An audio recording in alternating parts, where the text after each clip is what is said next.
picture this. You've just finished a brutal 12-hour shift. Oh, we've all been there. Right.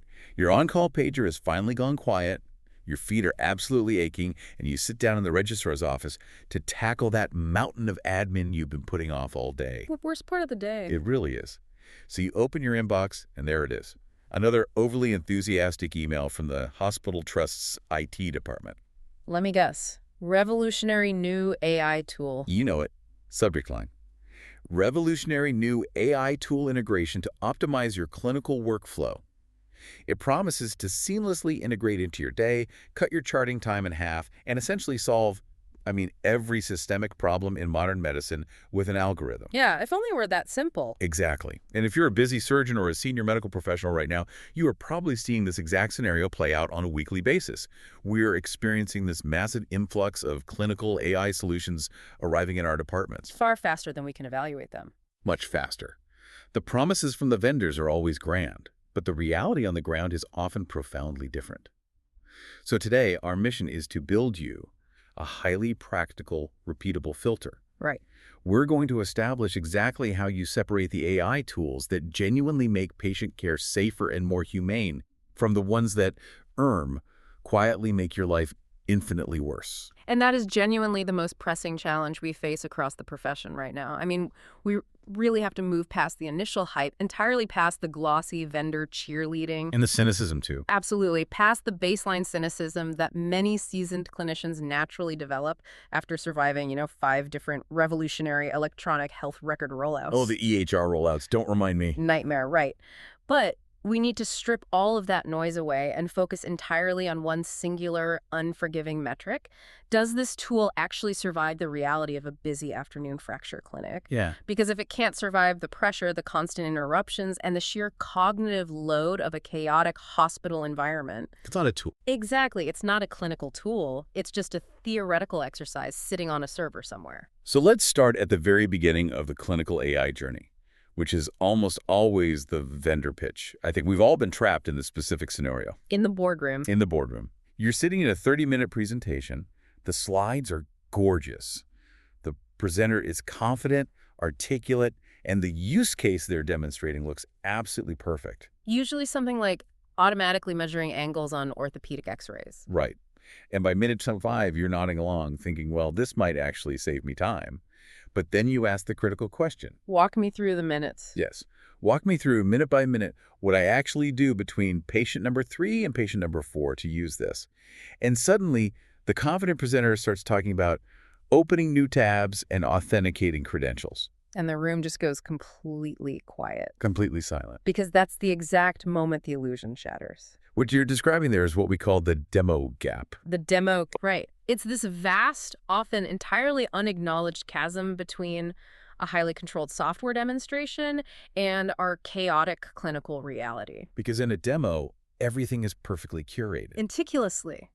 They use textbook patient cases with perfectly formatted histories. They have a flawless internet connection, a calm presenter who isn't being bleeped by A&E every 5 minutes. And a nice, clean monitor. A pristine, uncluttered monitor. It's a completely artificial ecosystem. Your clinic, on the other hand, is the exact opposite. Yeah, it's chaos. Your clinic involves interrupted workflows, incomplete patient histories where the notes from 3 years ago are missing. Or legacy systems that take 2 minutes just to load a single image. Spot on. And just the constant hum of clinical urgency. Any AI tool that doesn't survive the journey from that sterile demo into your highly pressured environment, well, it isn't a functional tool yet. It makes me think of test driving a car. It's exactly like taking a luxury car out on a closed, freshly paved track. You're behind the wheel, the handling is incredibly smooth, and you feel entirely in control. But clinical reality isn't a closed track. Clinical reality is driving in rush hour traffic in the pouring rain with a flat tire while someone in the back seat is absolutely screaming at you. That is a highly accurate description of a Friday night trauma list. Right. And if the car's navigation system suddenly requires you to pull over and read a complex manual just to understand where you're going, it doesn't matter how sophisticated the engine is underneath the bonnet. No, it's useless. Utterly useless to you in that moment. That hits the nail on the head. In the clinical environment, workflow is destiny. Workflow is destiny. That is the fundamental, inescapable truth of medical technology. Almost everything else, including the underlying mathematical sophistication of the artificial intelligence, is entirely secondary to how it fits into your workflow. So if it adds friction... It fails. Uh-huh. If a new AI tool requires 3 extra clicks in a patient record system that already demands far too many clicks, that tool will quietly fail in production. It simply won't be adopted. Because clinicians are survivors. Entirely pragmatic survivalists. When faced with a system that disrupts their established rhythm during a busy clinic, they will abandon the tool instantly. They'll revert to their standard, reliable methods, regardless of how impressive the original demo appeared on a projector. So, if the polished vendor demo is essentially a mirage, how do we evaluate these tools before they get forced onto our computers? We need a rigorous framework. We do. We need something we can use the moment a new piece of software is proposed. So I want to break down a very stringent 3-question workflow test that any new tool needs to pass. Okay. And the first question seems incredibly basic, but it trips up almost every vendor. Question 1. Where does this tool live? It's the most vital question you can ask. Where does it live? Refers to its physical and digital placement within the clinician's actual day. Right, like what screen it's on. Exactly. What specific screen does it occupy? What precise moment in the patient consultation does it appear? And crucially, what existing habit does it attach itself to? Because we don't like new habits. Tools that attempt to force clinicians to adopt entirely new habits almost universally fail. In medicine, we are creatures of highly refined routines. We build muscle memory over years of surgical training to optimize our safety and efficiency. Right, you're not going to change that overnight for a software widget. Precisely. If an AI tool latches onto a habit that already exists, for instance, if it operates silently in the background, drafting a structured summary while you dictate your operative notes exactly as you always have. It requires no new screens. Right. If it does that, it has a fighting chance. Right. But if it requires you to log into a separate portal on a different device, or remember to open a widget before seeing the patient, doomed from day one. Which naturally leads us to the second hurdle. Even if it lives in the right place, we have to look at its actual impact on the screen. And the question isn't, what does this tool add? No. It's what does it remove? I think it's vital to emphasize this point because vendors love showing off dashboards with 100 new predictive analytics. Oh, they love a complex dashboard. They really do. But adding more data points doesn't help a burnt-out clinician. The real test is what burden the tool actually takes away. Absolutely. The very best clinical AI tools remove work. They eliminate the friction from your day. Like what? Well, they remove manual transcription, they remove tedious data entry, and they handle the mundane, sort of soul-crushing reconciliation of records. There is a very common, very dangerous fallacy among technology vendors that more information automatically equates to better care. And it doesn't. It doesn't. Tools that merely add information without synthesizing it actually increase your cognitive load.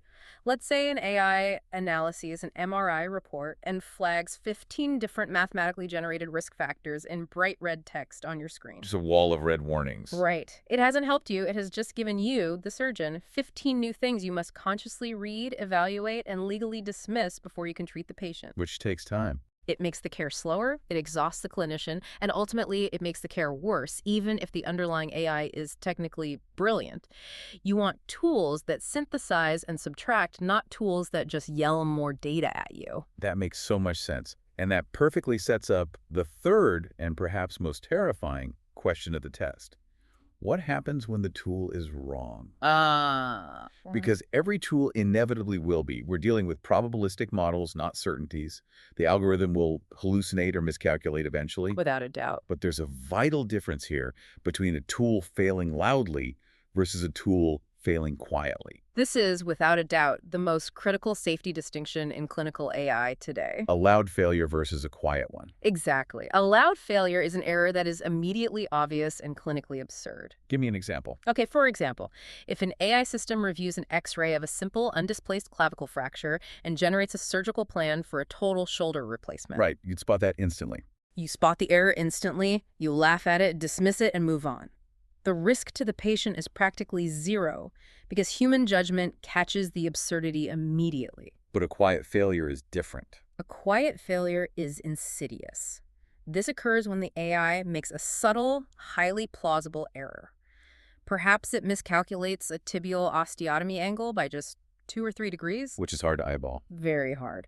Or it auto-generates a discharge summary that sounds perfectly professional but omits a single crucial comorbidity, like a mild bleeding disorder. And at the end of a shift. The clinician, exhausted at the end of a long night shift, glances at it, assumes it looks correct because the formatting is perfect, and clicks approve. Oh, wow. That quiet failure then gets baked into the patient's permanent electronic medical record because of the copy-forward culture in modern medicine. Right, people just copy and paste the last note. Exactly. That slight error gets duplicated into the next 3 clinic letters. It becomes accepted institutional fact, creating a massive cascade of downstream clinical risks. Right, because the next doctor who sees the patient isn't going to question a beautifully formatted, trust-approved clinic letter. They're going to trust it. They will treat it as fact. So if you can clearly answer those 3 questions, where does it live, what does it remove, and what happens when it fails quietly, you have a real tool. If you can't, you just have a very expensive demo. Well said. But let's assume a tool actually passes this workflow test and your department deploys it. The relationship immediately shifts from evaluation to trust. How do you interact with it safely? Trust is a tricky thing. Because there seems to be this very natural human reflex to either look at a new algorithm and trust it blindly as an all-knowing oracle. Or reject it completely. Right, reject it completely as a dangerous medical legal liability. Both of those reflexes are incredibly common, and both are dangerous in completely different ways. Blind trust leads directly to the quiet failures we just discussed. And complete distrust. Complete distrust deprives your patients of potentially life-saving insights or pattern recognition that humans simply miss. The correct framework to use here is the concept of calibration. Calibration, how does that work? Think of it exactly as you would think of working with a brand new surgical registrar who has just joined your firm. Okay. You don't trust them to perform a complex revision hip replacement unsupervised on their first afternoon, do you? Definitely not. But you also don't banish them from the theater and refuse to let them touch a scalpel. You calibrate. It was supervised. You observe them, you learn over time and through direct supervision exactly where their clinical judgment is reliable, and you allow them to carry the load in those specific areas. Right. Concurrently, you learn where they are weak or inexperienced, and in those areas you maintain strict oversight. Calibrating your trust with an AI tool is identical. You have to learn its specific reliability map. Where is it bulletproof and where does it hallucinate? See, I have to push back on that, though. Okay, go on. I understand the logic of the registrar analogy, but realistically, I'm exhausted. You're asking a clinician to constantly calibrate and monitor a complex, opaque algorithm during a busy clinic. Yeah.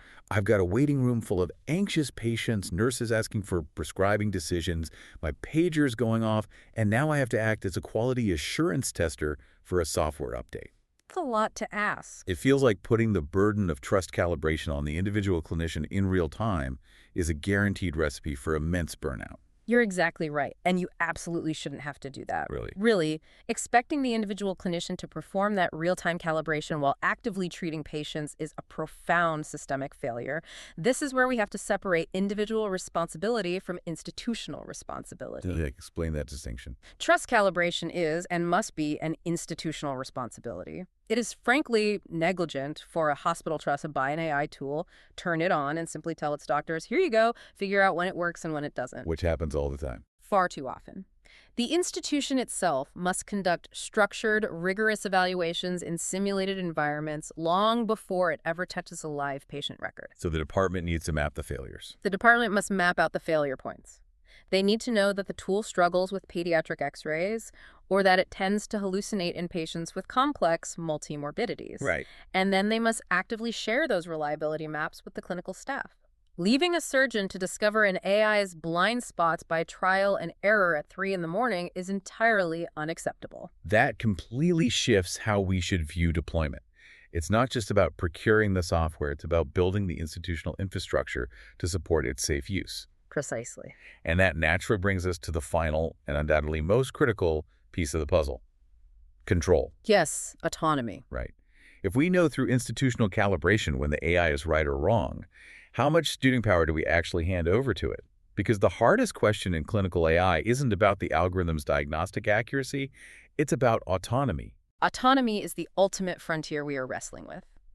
When should an AI tool be allowed to execute or influence a clinical decision autonomously? And when must a human strictly remain in the loop to pull the brakes? And how do we decide that? We need a very clear clinical rule for this, and it has to be based entirely on risk and context. High AI autonomy should be strictly reserved for high-frequency, low-stakes work. Like admin tasks. Exactly.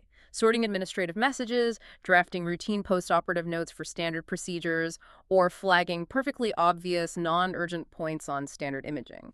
In these scenarios, the cost of the AI being wrong is incredibly low. And the time saved is huge. Immense. Conversely, low AI autonomy is absolutely essential for highly contextual, high-stakes situations. That falls into that bucket. Think about complex treatment decisions, navigating consent with an elderly patient who has severe multimorbidity, or end-of-life care discussions. The human elements. Right. In these realms, the right answer isn't a mathematical probability you can plot on a graph. The right answer depends entirely on knowing the specific human being sitting in front of you. In those scenarios, the AI is a background assistant, nothing more. But the dangerous reality is that autonomy isn't a grand policy decision made once in a boardroom and then perfectly adhered to. No, it's not. Autonomy is decided continuously, under immense pressure, in hundreds of small moments throughout a clinician's day. And that brings up the very real neurological issue of decision fatigue. A huge factor. By hour 11 of a shift, your cognitive reserves are completely depleted. Your blood sugar is low, you just want to go home, and that's exactly when you're making decisions about AI autonomy. You're being asked to critically evaluate a machine's suggestion when you are least equipped to be critical. Which is precisely why the design of the user interface is just as important, if not more important, than the underlying code of the AI itself. The interface itself. Yes. I refer to this as the override flow. If you want to know if an AI tool is truly safe for clinical use, look at how hard the interface makes it to disagree with the algorithm. Oh, that's interesting. Safety actually lives in the override flow. Let's say an AI suggests as a diagnosis or recommends a specific venous thromboembolism prophylaxis, and the clinician looks at it and disagrees. Okay, so I want to reject it. Right. What happens next? If overriding that suggestion requires 3 extra clicks, navigating to a new drop-down menu, and typing a mandatory 50-word justification into a text box. Oh, I hate those text boxes. We all do. If it does that, the software has weaponized friction against the doctor. We know exactly what will happen. Exhausted clinicians suffering from the severe decision fatigue you just mentioned will simply click accept to clear the yellow warning box from their screen so they can move to the next patient. The software's interface quietly nudges them into agreeing with clinical decisions they don't actually support. The AI gains unwarranted autonomy, not because it's smarter, but simply because the clinician is too exhausted to fight the interface. That's a genuinely chilling thought. Yeah. The idea that significant medical decisions could be altered simply because a reject button takes too much energy to locate or demands too much administrative justification. It happens every day. We need to distill this entire discussion into immediate practical steps. What can you take into your clinic or theater tomorrow morning to protect yourself and your patients? I'm going to recap 3 concrete actions for you. Excellent. Number 1, the next time an IT vendor or a hospital administrator presents a new tool to your department, ask them the 3 workflow questions. Where does it live? What does it actually remove? And what happens when it fails quietly? And don't let them dodge the question. Exactly. Don't be polite about it. Demand granular, minute-by-minute answers. Number 2, pick one AI tool that is already functioning in your workflow right now and sketch out its reliability on a single piece of paper. Map out exactly where you trust it and where you don't based on your own calibration. Just a simple map. Yep. And number 3, push your department leadership for shared, structured evaluations. Demand those institutional reliability maps so you aren't testing software on live patients at 2 in the morning. That's spot on. So, before we wrap up, I'll turn it over for one last thought. I'll leave you with one final thing to mull over, building on everything we've just discussed regarding interface friction and clinical fatigue. Go ahead. Consider this deeply. If an AI tool's safety in a clinical setting relies entirely on a physician or surgeon having the extra time, the surplus cognitive energy, and the sheer willpower to fight against the software's own user interface, just to correct it, Yeah. is it actually a clinical tool, or is it just another medical legal liability waiting to happen? It brings us right back to the rush hour traffic. If you're already driving in the pouring rain with a flat tire, A tool that forces you to wrestle with the steering wheel is the absolute last thing you need. Exactly. If this framework helps you cut through the noise in your own practice, please take a moment to rate and share Deep Dive Ortho with your colleagues. Thank you for joining us on this exploration of the reality behind clinical AI, and until next time.